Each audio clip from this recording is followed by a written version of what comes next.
وغیرہ رو رہے تھے کہ ایسا ظلم ہم نے نہ کہیں پڑھا ہے نہ کبھی ہم نے سنا ہے. لیکن کتنا شرمناک رویہ اپنایا ہے اور کتنا افسوسناک ہے یہ امر کہ جہاں سے اسلام کی شمع روشن ہوئی، جہاں مکہ ہے، جہاں مدینہ ہے، جہاں مسلمانوں کا عقیدتوں کے مرکز مقامات ہیں، خود سلیمان بن عبدالعزیز جو اس وقت سعودی عرب کا حکمران ہے، چلو خود نہ جاتا، کسی اجلاس میں کسی اور کی ڈیوٹی لگا دیتا کہ اس کو امن کا ایوارڈ دو، خود جا کر مودی کو اس نے امن کا ایوارڈ دیا. اس سے بڑھ کر اور قیامت کیا ہوگی؟ نبی پاک نے فرمایا کہ ایک وقت ایسا آئے گا کہ عرب کے لوگ جو ہیں وہ مشرکین کے ساتھ مل کر بت پرستی میں مبتلا ہو جائیں گے، اور یہ بالکل قریب ہو گیا ہے.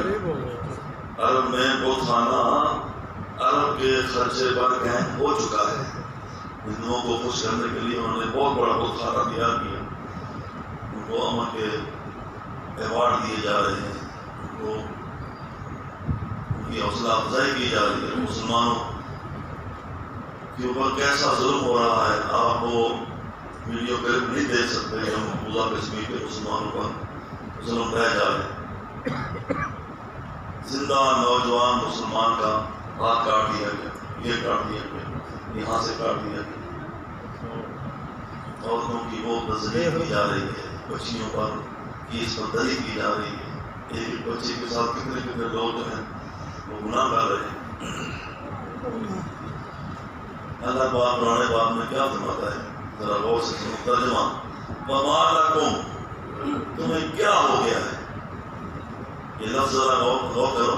اللہ یوں بھی فرما سکتا تھا اللہ کے راہ میں نکلو، جہاد کرو. اللہ تعالیٰ شرم دلا رہا ہے وما لکم، تمہیں کیا ہو گیا ہے اے مسلمان کہلانے والوں. لا تقاتلون فی سبیل اللہ، تم اللہ کی راہ میں کیوں نہیں لڑتے. والمستضعفین من الرجال والنساء والولدان، کمزور لوگ، مرد، عورتیں اور بچے، تینوں کا اللہ پاک نے ذکر کیا. ان تینوں پر جو ظلم ہو رہا ہے پورا کشمیر میں اور ساری دنیا کے سامنے، وہ کیا کہہ رہے ہیں. ربنا اخرجنا من هذه القرية الظالم اهلها، اے اللہ ہمیں اس بستی سے نکال دے جہاں کے رہنے والے لوگ اتنے سخت دل ہیں، اتنے ظالم ہیں. واجعل لنا من لدنک ولیا، اپنی بارگاہ سے کوئی ہمارا حمایتی بھیج دے. واجعل لنا من لدنک نصیرا، اور اپنی بارگاہ سے کوئی ہمارا مددگار بھیج دے. آگے اللہ پاک نے فرمایا کہ بزدلی نہ کرو. یہ علامہ پاک نے قرآن پاک میں کئی مقامات کے اوپر اس طرح کے الفاظ ارشاد فرمائے ہیں کہ ولا تہنوا ولا تحزنوا، نہ کمزور بنو نہ غم کرو. انتم الاعلون، تم ہی بلند رہو گے، تمہارا دنیا کی کوئی طاقت مقابلہ نہیں کر سکتی. ان کنتم مومنین، بشرطے کہ تم ایماندار ہو. اب تو یعنی چند سال پہلے کی بات ہے کہ کچھ لوگ جو ان کو پسند زیادہ نہیں ہوتے ہیں، جو کہتے ہیں کہ ہم تو مزے سے زندگی گزار رہے ہیں نا، ظلم ہو رہا ہے تو کشمیر میں ہو رہا ہے، ظلم ہو رہا ہے تو پاکستان میں ہو رہا ہے، یمن میں ہو رہا ہے، شام میں ہو رہا ہے، ہم کیوں اپنے آپ کو چاند کی آنکھ کے اندر جھونکے. اب تو انہوں نے یہ کہنا شروع کر دیا ہے کہ اب پاکستان کو میدان میں آ جانا چاہیے، اتنا ظلم دیکھا نہیں جاتا. ایٹم کس لیے ہم نے بنایا ہے؟ ہماری فوج پوری دنیا اس کی تعریف کرتی ہے. کیوں تعریف کرتی ہے؟ اگر ان حالات میں فوج نے اپنے مسلمان بھائیوں کو ظلم سے نجات نہیں دلانی تو اس فوج کا کیا فائدہ؟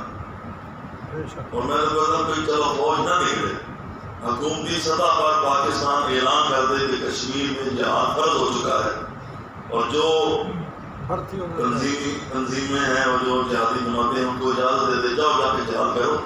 میں کہتا ہوں چند دن بھی مودی اور اس کی جتنی سرکار ہے اور جتنے ظالم لوگ ہیں ان کی فوج ہے وہ ٹھہر نہیں سکتی مسلمانوں کے سامنے. ان کے فوجیوں کے حوصلے بالکل پست ہو چکے ہیں. ان کے بیانات ہم نے سنے.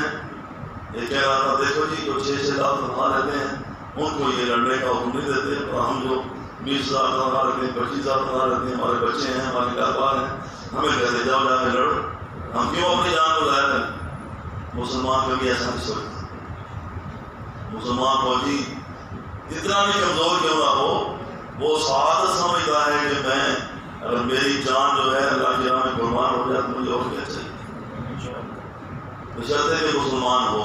اس لیے کہ انگریز نے یہ کام کیا تھا جب اس کو کہا گیا کہ مسلمانوں کے ذہنوں سے جب تک جذبہ جہاد کو نہ نکالا جائے یہ لڑنے مرنے پر ہمیشہ تیار رہیں گے. اس نے کہا پھر کیا کرنا چاہیے؟ انہوں نے کہا کہ یہ مسلمان سمجھتے ہیں کہ اللہ نے وحی کے ذریعے پر جہاد کرنا فرض کیا ہے اور وحی کے علاوہ یہ کوئی اور بات نہیں سنتے.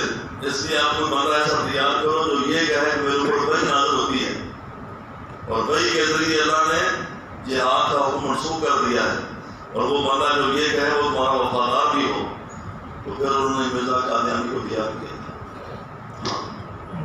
اور اس نے یہ کہا اس کتابوں میں لکھا ہوا ہے اب چھوڑ دو ہے دوستو جہاد کا اختیار دین کے لیے حرام ہے. اب جنگ اور کتاب، اس نے کہا جنگ کتاب جو ہے یہ ختم ہو گیا ہے، اب قلم اور زبان سے جہاد کیا جائے گا. میں واضح لفظوں میں کہتا ہوں کہ اگر حکومت کر رہی ہے، پہلے حکومتوں نے اتنا نہیں کیا جتنا کہ حکومت ماشاءاللہ کر رہی ہے، لیکن اگر کما حقو ان کا علاج نہ کیا گیا اور مسلمانوں کو بچانے کے لیے اگر میدان میں ہماری حکومت نہ آئی تو لوگ سمجھیں گے کہ یہ حکومت جو ہے یہ قادیانی نواز ہے، کہ یہ صرف باتیں کرتی ہے، صرف جلسے جلوس کرتی ہے، بیانات دیتی ہے، عملی کارروائی نہیں کرتی ہے. اس لیے حکومت کو عملی کارروائی کرنے کے لیے میدان میں آنا چاہیے اور اس بات کی بالکل پرواہ نہیں کرنی چاہیے کہ انڈیا کے ساتھ فلاں ملک ہے فلاں ملک ہے فلاں ملک ہے. اگر ہم لڑیں گے تو سارے ملک اکٹھے ہو جائیں گے اور ہمارا پتہ نہیں کیا بنے گا. اس لیے کہ اللہ پاک قرآن پاک میں اس بات کا بھی جواب ہمیں عطا فرماتا ہے کہ کبھی یہ نہ سوچا کرو کہ فلاں کے ساتھ فلاں ہے فلاں کے ساتھ فلاں ہے. واللہ معکم، تمہارے ساتھ بھی کوئی ہے، تو وہ کون ہے؟ وہ تمہارا اللہ، وہ تمہارا خالق و مالک ہے، وہ تمہارا پروردگار ہے جو ساری طاقتوں کا ساری قوتوں کا مالک ہے، جس نے کسی میدان میں 3,000 کے